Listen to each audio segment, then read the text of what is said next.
Welcome back, Yael and Matt recap Halloween. We are so excited for this movie today. Are you? Yes. Your microphone is here. We just started to record the recap and it didn't record for some reason. I wish that it did record because we've been talking for like 15 minutes. Yeah. It's or very more. annoying. No, not more.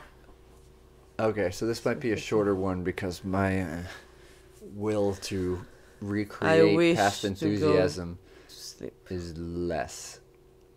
We watched the 1997 movie Wishmaster, produced by Wes Craven. And how much producing he did, I don't know. He was kind of in the middle of a resurgence of his career at this point. Scream had just come out the year before, been a massive hit, and so he could help out his buddies. So we got this guy, Robert Kurtzman, who'd done a bunch of special effects and makeup stuff for his films in the past. I think only his second or third directing gig. And so he had him in charge of this movie, which is a blend of a myth that we don't know if we're a mythological creature called a djinn, spelled D-J-I-N-N, that may or may not exist in folklore or was just created for this movie. That's kind of like an evil genie, a race that came about after angels but before man, who is obsessed with becoming gods. But they can only become gods if whatever man discovers them has 3 wishes granted, and after the third one they can pursue godhood, apparently. So let's go to our sheets. What did you think of the cover of the film? I thought that it looks a little dumb, but I like it. I mean, I like the logline very much. What made it look dumb? You just saw like a part of the face in the top. Yeah, and it looks like a dumb movie from the 90s. Okay. Also, I've never heard about it, and the name was weird. Wishmaster. Yeah. It reminded me of Joe Ghetto in Practical Jokers. A genie does as you wish. Yeah. That vibe. I just wrote Goblin Genie. I'd never seen the movie, but I was a little bit familiar with what it was about. What is it, a movie? Goblin Genie? No, but it's a genie that's a goblin, and a goblin is What's a goblin? A creature, like something. Oh, yeah, I know. Like an orc. Yeah. Yeah. And I guessed that the body count would be 7. I said 5. And I guessed that the first kill would happen within 2 minutes. I said 37. 37 minutes. I thought there would be nudity and sex. There wasn't. Nope. So if any 14-year-olds are watching this, hoping to jack off because you've never discovered the internet, just watch it with your pants up. I said that there would be a bleak ending. I said there would not be a bleak ending. Yeah, I don't think it... It wasn't a bleak ending. Yeah, I don't think it was. I mean, there's still like Wishmaster 2 and 3 and 4. yeah, which maybe we'll watch later this month. No. Probably not. Maybe every year we'll watch one of them. I said there would be an animal death and it would be a dog. I said the llama. We're both wrong. Yes. The llama and the dog both survived this movie. God bless them. And even though we don't guess the log line anymore, I said, "You're gonna wish you didn't wish," which was a joke. That's a tagline. All right. Do you want to describe the beginning of the movie? The beginning is just like kind of like witchcraft stuff. And it reminded me of Salem. I miss Salem. Well, it explains what a djinn is. Yeah. It's not really witchcraft. No, but you can see like all those like things going on and montage of what, like potions being poured and stuff. Yeah, and it reminded me of Salem, Massachusetts, in this time of the year without pandemic going on. It's great. Yeah, I miss that. It's still gonna happen with the pandemic, just less. Just dumber people going there. Why? Because I would go. Okay. Why I wouldn't go? Would I want to gather in massive groups of people in during the pandemic? No, I would not. And that's what Salem is on Halloween. So, no. Salem has already canceled all this Salem. stuff, but people are just going to go there anyway. Yeah. Whatever. If you're going to go there, you're probably dumb, and you're not going to be safe about it if you go there anyway, so whatever. I don't care. The witches will care. get you corona. Right. I hope you bring corona back to your town and everybody dies. That's my wish. Yeah. I wish. The movie starts off with the whole montage. Be careful explains what you gin. wish for. And then you see there's chaos going around in Persia because... That's when I thought, like, oh my god, it's an Aladdin, the horror movie version. Yes. Which I wasn't very far. I mean, the idea Not of far. the genie. Or Jafar. No. Jafar. Not very Jafar. Yeah. So the movie starts off with all these people having terrible things happen to them, like their organs busting out of them, and one guy, a skeleton, That was my ripping favorite. out of his It's own pretty body cool. and getting up of its own volition. And the king, this was his second wish. We don't know what his first wish was. So he wants to go this way. This all does stop. Help my people. But the sorcerer, every king needs a good sorcerer. We didn't see the jester. He'd probably already been killed. What is a gesture? Someone who just entertains the king by being silly. Okay, yeah. ליצן החצר. ליצן החצר. Exactly right. Exactly. And so the sorcerer stops the jinn from successfully making the king wish that it didn't happen, because that would be his third wish, which would make him a god and then destroy everything, presumably.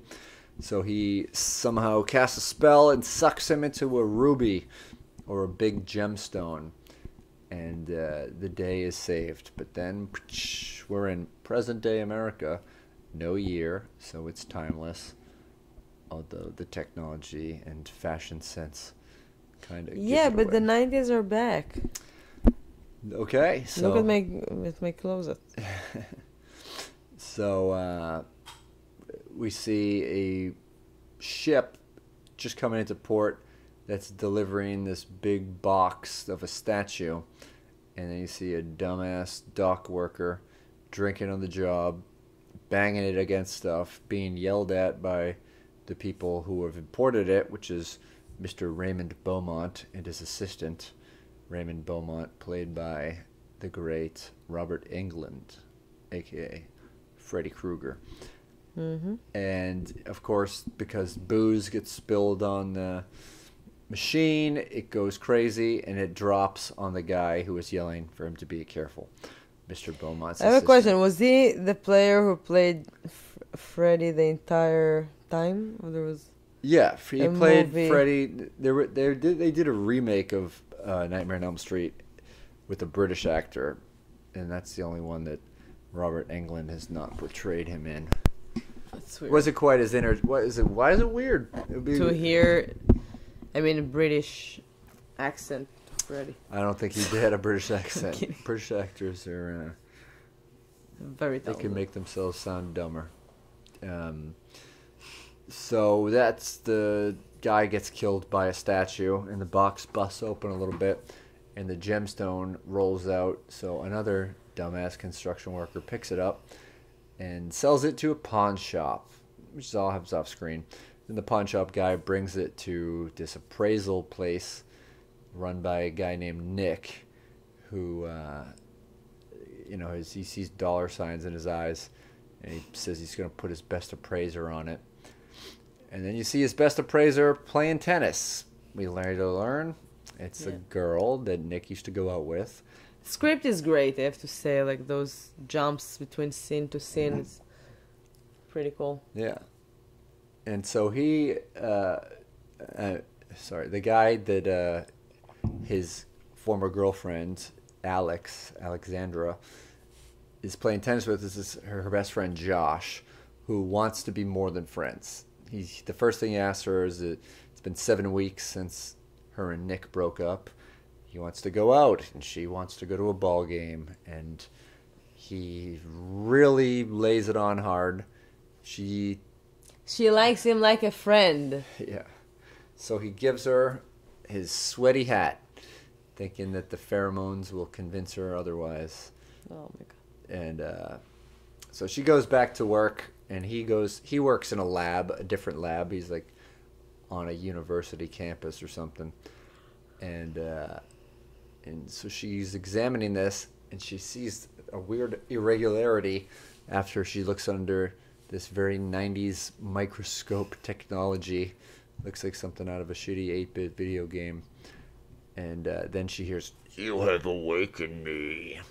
Doesn't acknowledge it, doesn't try to talk to the voice. Can you awaken me? I feel very tired. Well, and things go from there. She brings the ruby over to Josh, and he says he'll get to it after he does some lab shit. You know, when you don't feel like writing about a specific science thing, you can just narrow it down to lab shit. And so he examines it with, of course, lasers later on, and it blows up the lab. He is in real bad pain, and it looks like an alien. Like, did you ever see the movie Mars Attacks? No, like but it did look like an like alien. a little green man alien, and he's crawling. He's like, the pain is very bad.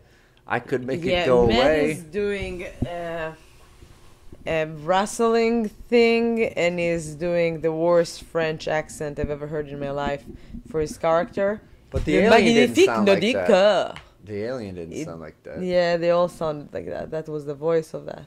Well, the alien sounded different than the Wishmaster sounded later, because he was just a little guy, and he asked him if he wants the pain to go away, and he says yes, and then he somehow like sucks the life out of him to become a big, fully grown person. Yeah, so they just like lowered the octava. Yeah, so he becomes this big, not comical looking beast like the alien was, and then he just walks away, and the dude is clearly dead. He's fucked up. You don't really get to see his mangled body much after that. You just kind of have to imagine what the process was like. Yeah, I mean, he probably just like soaked his soul or something. Right. You don't know. Something you basic. You don't see the physical damage of that. And Alexandra shows up, very upset.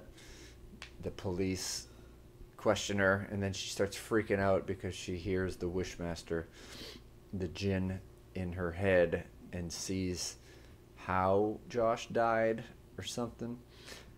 Or she saw him die while she was doing her other thing, like complaining to her sister, I think, at their apartment, and that's why she came over. She's having like these premonitions. She saved her sister from fire, and she couldn't save her. I like that background story. They did give a little background, yeah. Yeah, she saved her sister, but she didn't save her parents. She couldn't save her parents. Yeah, She and her blames sister herself. is keep telling her like, stop blaming yourself. It's not your fault. So Yeah. Shannon is his sister. I wrote down the character names for this one. I didn't take notes, but I wrote them down. And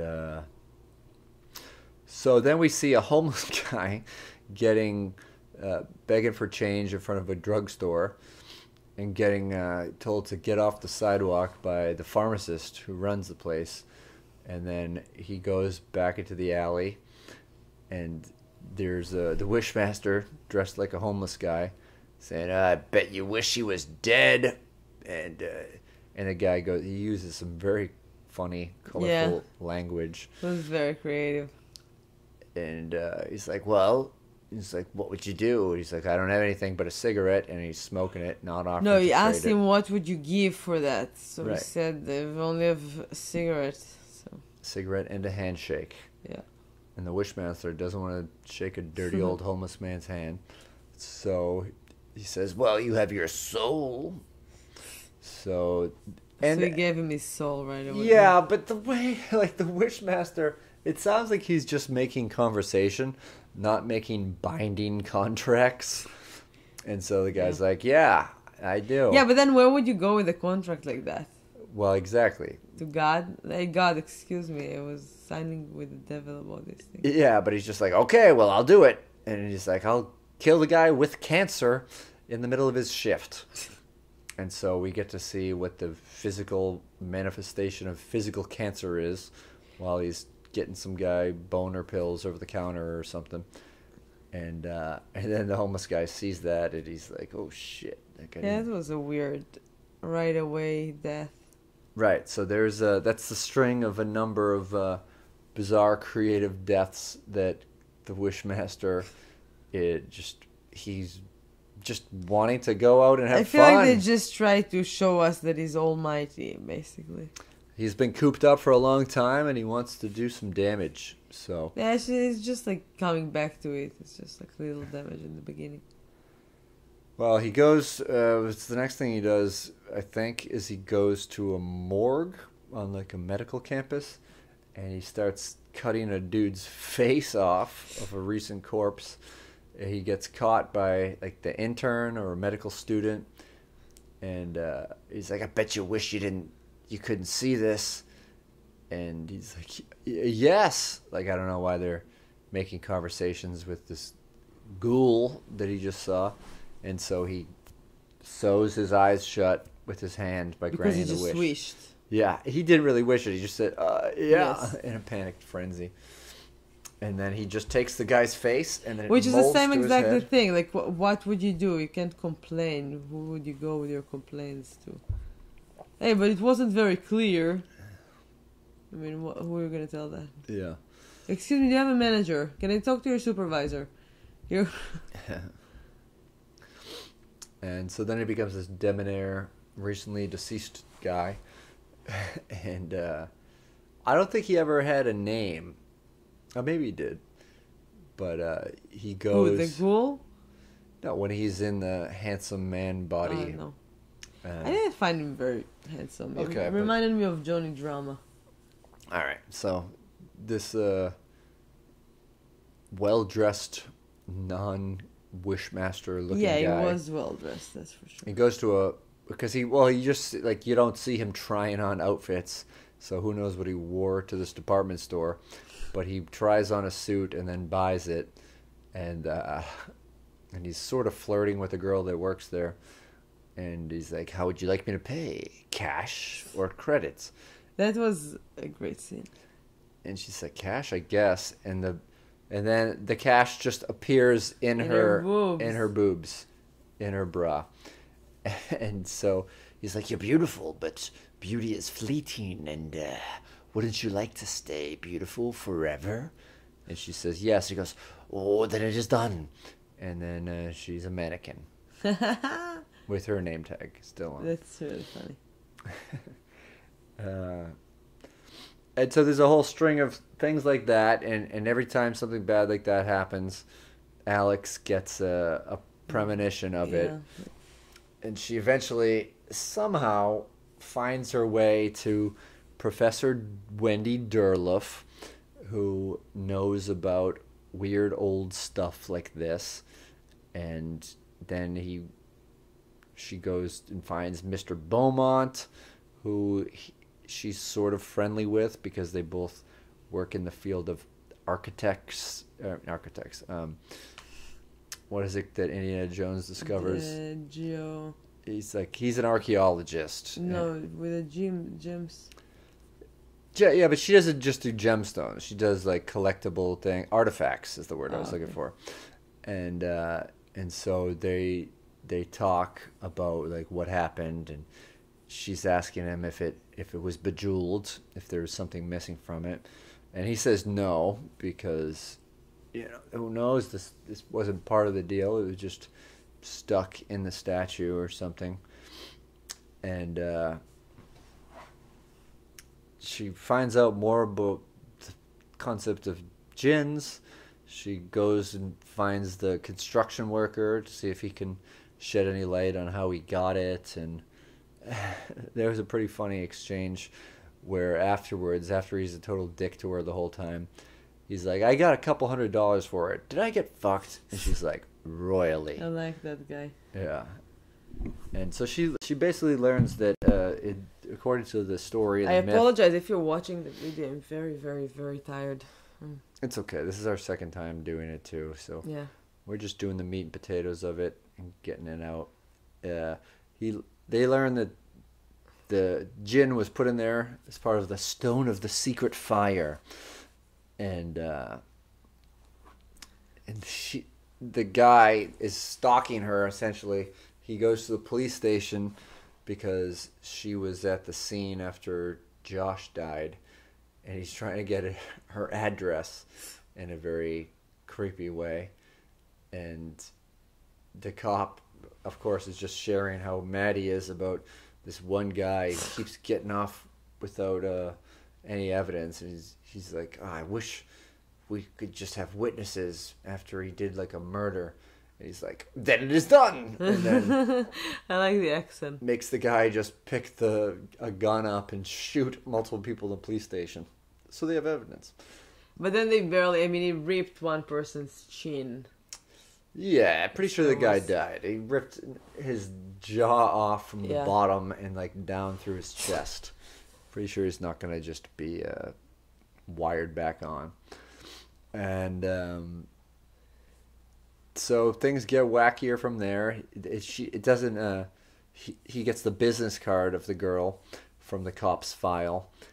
So he goes to the work, and the most random wish-related death is that he goes to, well, this first of all is maybe my favorite part of the movie, because he goes to the work after they're closed, and there's a security guy out front. Oh yeah. And he's trying to get in. The security guard's not letting him in, and he's like, "Ask me anything, and I'll grant it to you." And he's like, "I wish you would walk away," and then he has to do it. So he starts walking away. He's like, "No, no." But then, of course, the security guard keeps talking shit. He's like, I wish you'd try to go through me. And then it sets up the worst, weirdest special effects decision. Yeah. Where the guy kind of becomes a weird cartoon. Is he a part of the fence? And then he walks through him. And then he shatters. Yeah, like the cheapest effect, even not on photo, on a premiere. Yeah, it just doesn't like really so even make bad. sense of like what would have happened, even if they could have had a better budget for effects. Yeah, and like everything else were like, I wrote it down. And like, they spent a lot of money on very weird things, but that animation was so bad. Yeah, and so he goes in, he starts talking to Alex's scumbag boss / ex-boyfriend about what her home address is, and he's like, well, what could I give you for it? How about $1 million? And he's like, it is done. And then the next thing you see an old lady in line at an airport, and they're like, okay, just sign the insurance thing, and oh, don't forget to write the benefactor of your insurance claim. And she's like, oh, it's my son, Nick. And then you just see the plane blow up in the sky. Like, okay, all right, that's how we got $1 million. Okay, Easy. all right, whatever. We at this point we just know random strange deaths are gonna happen, and that was like a 1-2 punch of the most comical moments in the movie. And so he basically tracks her down, forces her to try to make the wishes. And she doesn't want to because she already knows the story. If you make 3, it becomes a god. And but she does make. By the way, she gets the a free wish. The writer was also the writer in the second Hellbound, the Hellraiser. Okay, the second Hellraiser movie. Yeah. All right. And the third. Okay. And the fourth. Okay, enough. We hadn't seen any of those movies. We saw the first one, and that's it. So he gives her a free wish. So she says, I wish I knew what it was like to be you. And so he takes her inside of the gem, where we see... Which, by the way, Peter Atkins, that's the guy that wrote it, just shout out because he did a very good job on those little moments like the airplane thing. That was pretty cool. So we see inside the gem the cop, the mannequin lady, the homeless guy, and the boss all being tortured in different ways because of their wishes, which they were mostly not really wishes, but they were combined. Maybe, That was a very pushy sale of him. yeah. And it's so she escapes. She uses her second wish to get out of that, and then she's back at home with her sister, or looking for her sister, and then she finds out She's looking for her sister because he's mentioning that everybody, it's not good to know you. So everybody that knows so her. this been happening. Beside the homeless guy. That was Right, they kind of didn't know. Maybe that's the pharmacy that she goes to. Who knows? Maybe. But so she goes to Mr. Beaumont's party because her sister Shannon will be there, and Mr. Beaumont is showing off this recent acquisition that he got that also killed his assistant. So they're not having a mourning of the loss of the assistant. They're just having a weird party, and he's talking to the guy, the Wishmaster, in his human skin form, and they're talking about the kind of parties that they were having back in Persia and all the craziness. And so he's like, I wish I could host a party like that. And he's like, it is done. And so then the sort of a modern spin on what happened in the original part of the movie, the Persia, the people going crazy. And yeah, by the way, happen. there's a moment there that a guy is getting killed by the piano. The piano wire. That's the director. Oh, okay, that's cool. So up till this point, there had been 15 deaths. And then at the party, it was just a bloodbath. I was trying to count them all. I definitely probably didn't get them all. Wasn't necessary. But I got 19 just at the party. I stopped counting. Yeah. I stopped at 13. Some ancient statues come together and start killing people, and then it all sets up like And Shannon, she runs to find her sister the entire time. Yeah. And then when the Wishmaster reveals that her sister is trapped in a painting that is on fire, and he's like, sound familiar? That's pretty cool. Like he knows her past. And then she outsmarts him by relying on the advice that she gives to the girls' basketball team that she coaches. Yeah, she's doing a lot of things. She needs to rest. Stillness. Just know your opponent, know what they do. So she's flashing back to reading about what happens to the Beaumont's assistant in the newspaper, how it was negligence on the part of the operator because he's been drinking. And so she wishes that guy had never been drinking at work that day. And everything starts to become undone. And very angry is the Wishmaster, thwarted by this loophole that is now responsible for his destruction. And so then we just start at the beginning scene again, but the guy's not drunk, and he successfully lands it on the ground without killing Beaumont's assistant. But Alexandra is kind of aware of what happened because she's horny. She pursues Josh at his and he's in shock. office. Yeah, he's like, what? Yeah, and she kisses him and everything. She got his sweaty hat from a drawer right. on the desk. Because where else would you keep your hat, your sweating hat? Yeah, sweaty your hat. place of business. Yeah. And then so you see the jewel one more time, and then it like zooms in on it, and you see the Wishmaster inside. Yeah. Be careful what you wish for. And then there's 3 more movies came out after that, or 2. Yeah. Yeah. And there was a pretty sweet Motorhead song played over the end credits. Didn't sound like typical loud Motorhead. It had like a little acoustic vibe to it, which I dug. But yeah, I liked the movie. Yeah, me too. The one sequels, word to describe the movie? I would go with genie. One word to describe it. I would say... Take your time. I didn't, because I didn't write a one-word reaction. Me neither. So I would say... You're getting a score after that, so make sure that you're thinking. No, say something. Rampant? A new word now. Oof, what does it mean? I don't think that it makes the. I just feel like a lot of crazy things happen in there. Unfair. Like these wishes are not fair. Yeah. These are people not saying, I wish It that. is a very Like in pushy Aladdin, you got to sell. say, I wish that, and then you grant it. But some people are just saying yes to like leading questions that he's asking. It's, yeah. Yeah. All right, I like the movie too. Another good pick by me. Yeah. 2 for 2. Thank you. So far, we're pretty good with our picks. Yeah, Both of us. yeah. Yeah. So far, I've picked only horror movies. You're 1 for 2. Oh, come on. You're All right, that's shaking it. like a little Thanks for girl. listening. The first I time was that a we little recorded girl, it wasn't wasn't that that shaky? good, so don't worry about it. Yeah, The second one, this yeah. is at our best. Me falling asleep on the couch. Yeah. So Okay, sweet I'm going dreams. to sleep for real now.